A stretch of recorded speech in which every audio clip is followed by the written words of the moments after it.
Okay, hello and welcome to Bigskybits. I'm your host, Colby. And today we're going to go over a little bit of what's going on in the markets and just talk about general Bitcoin news. Lately, we're seeing a lot of adoption, but it is volatile adoption. Let's do one thing real quick here.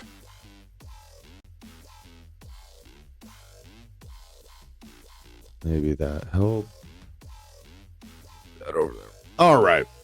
Getting into it, I want to mainly talk about volatility in the markets. We're seeing a lot of volatility, whether it's in price or what's just going on with regulations and governments around the world. So as we get into it, first I want to start off with showing you the website. It's going to highlight just some of the recent episodes. I need to churn out more content, and that is the goal. Currently, here are some of the top ones. In the future, it won't always be in order, but it'll be some of the highlights, and hopefully we get a lot more content and a lot more interest from people so we can keep this conversation going on how to spread Bitcoin and the adoption of Bitcoin. It's not just about trying to make some money. Every day, all the influencers I see online on almost every medium only care about price go up. How much richer can it make you in fiat? And I just feel this is the wrong mindset. Go make money from your real job, add utility to society, and let's learn how we can adopt Bitcoin as an underlying technology to bring us all together and bring us to a closer state of humanity that I think we all want. All right. So we'll just pause that for now. We're going to start and go over to the Fear and Greed Index. If you don't already know, the Fear and Greed Index, it's a metric a lot of people use to kind of judge the excitement in the market. When we're greedy, it's probably a time to sell, or so they say, and when they're fearful, it's time to buy. This metric seems somewhat useful. As you can see, a lot of the tops, it does hit, and then we see a period of a break, and we could be on a small break or even a couple month-long break before a shoot up. All I use this for is kind of judging sentiment, and you have to come back down to rationality after so long. After these exuberant price spikes, we need to come back to some sort of level playing ground. So I enjoy that as a metric to some degree. I think it's useful to just kind of gauge an overall sentiment, but I don't think it's really going to help you in your day to day. I think more of what people should pay attention to are the Fed meetings. And as we saw yesterday, stocks, Bitcoin became more volatile. And as this volatility moves forward and price of Bitcoin moves, I soon believe we will start seeing $10,000 moves within the market. And that's just a notional amount, but $10,000 moves with US dollars will trigger some people to this FOMO, like we are missing out. I do believe we'll probably shoot up to 80, 90,000, leaving most people fearing what will happen. And that only creates more FOMO with more investment, but then it gets overheated and we drop. And you see these cycles play out more and more. So with that, the Fed meeting caused the volatility within the markets, but we're also seeing more volatility within our laws, and you're seeing people like Roger Ver get arrested. And this made the news the last couple days. I don't know the details on every aspect of his arrest. I know that you should pay your taxes. Try not to avoid the government you live it with. And I mean, I think the deeper point is we don't want to hold people to have to pay taxes at gunpoint. We want our citizens to willingly pay. But when we have a monetary system that's constantly devaluing itself, I think it only makes sense for people to get this fear and irrational behavior of I have to hold on to every dollar because we do lose so much value over our lifetime. Every 20 years, your money loses, in best case scenario, the Fed's best case, we're losing damn near half our value every 20 years. And many would say it's way worse than that. So moving on, we will need to talk more about the whole decentralization of the Bitcoin markets. And I see a lot of chatter in different threads about the decentralization of miners, the decentralization of different archetypes within the Bitcoin community. And I think that's a great conversation, and we need to further that.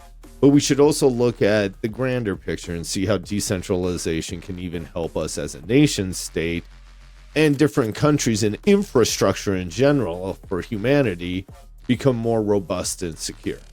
Think about if the internet and energy is spread across many homes, getting it through solar, wind, hydro, and we don't have these central choke points, you're less likely to have attacks by terrorists or any other entity that could disrupt the entire system. Rather than having a few choke points that can bring down the entire system, we spread that risk out. Just thoughts. Don't make it easy for your ops to get you, you know? So we'll keep moving on and look over at the Bitcoin Reddit. Lately, you're seeing the sentiment change. People are definitely getting more fearful, and you see it, and I think that's good. There was over exuberance with people think it's going to 1 million tomorrow.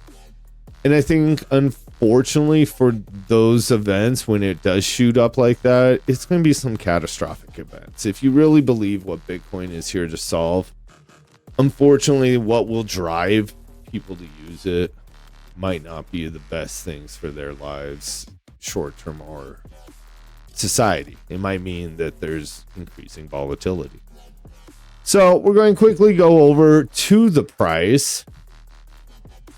Let's actually look at the meme pool first. If you look at the meme pool and see the action there, you're going to see that, well, the cost to get some transactions through is slightly rising over the short term, but we came back down to great normal levels relatively quickly after the halving.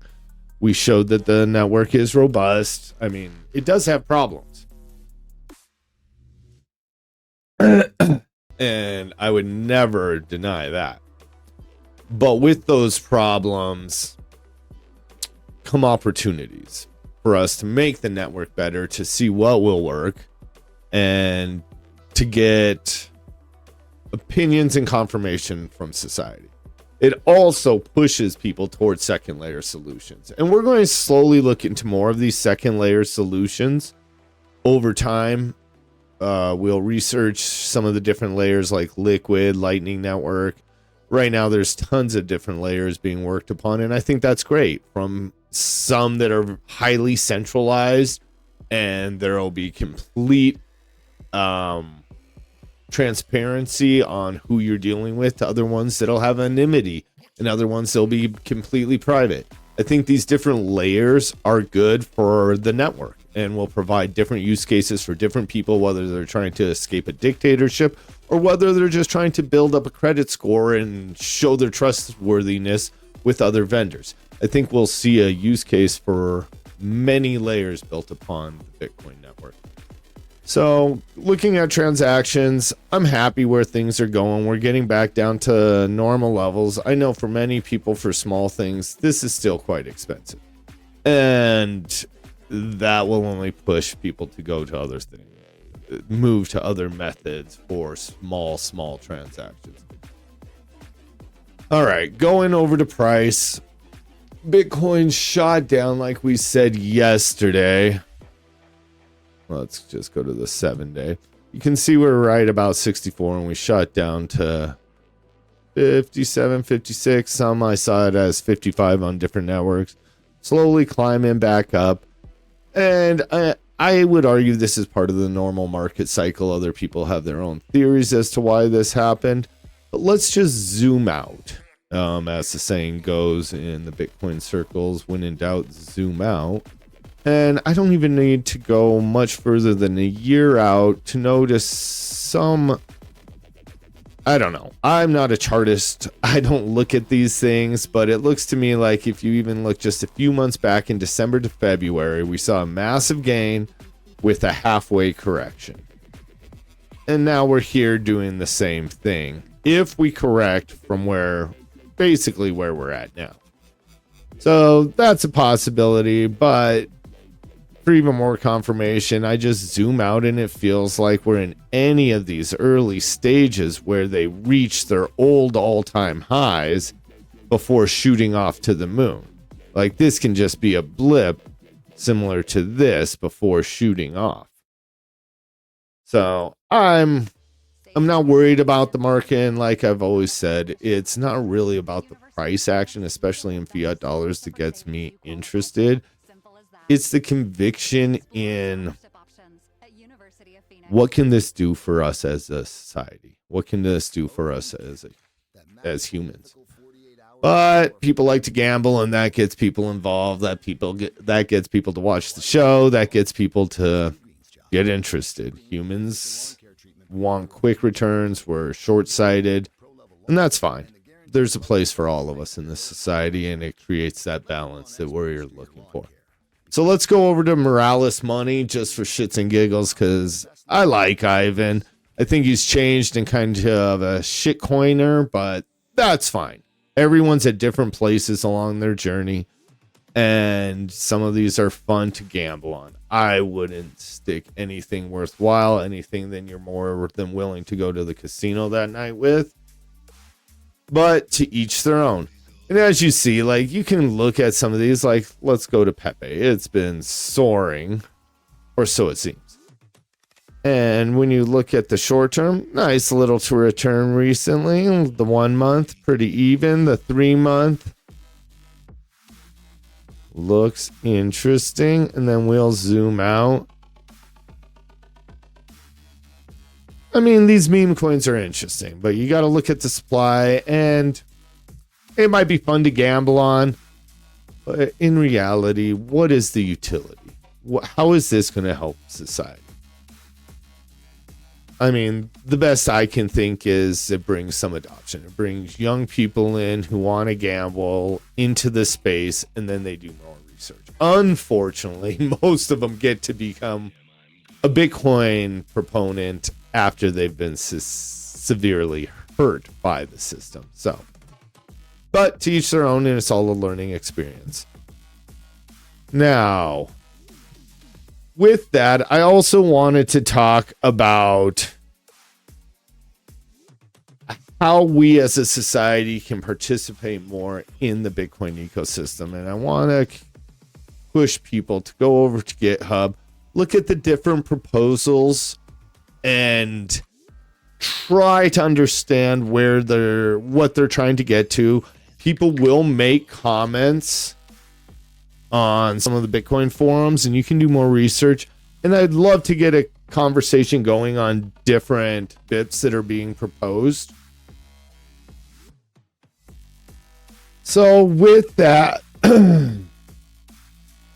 I'd like to quickly talk about what I'm going to get into this next episode, and that's I want to look at what Block, Peter Dorsey's company, is getting into with these new silicone chips for Bitcoin mining, and how possibly that could lead to further decentralization. And again, thank you for coming. Thank you for watching. If you liked it, please like and subscribe. I'm going to slowly try to get better at this. This is new to me, and I appreciate your time. I appreciate the effort, and try to get yourselves into the mindset of looking at how we can help one another as a society. We're becoming a more global world, whether we like it or not. I think it's for the good. We need to see how we can bring up the whole tide, bring up all our neighbors' boats, and so we can live in a better world. All right. Well, thank you for your time, and I appreciate you all. Have a good day, and enjoy yourselves. Here's some more music.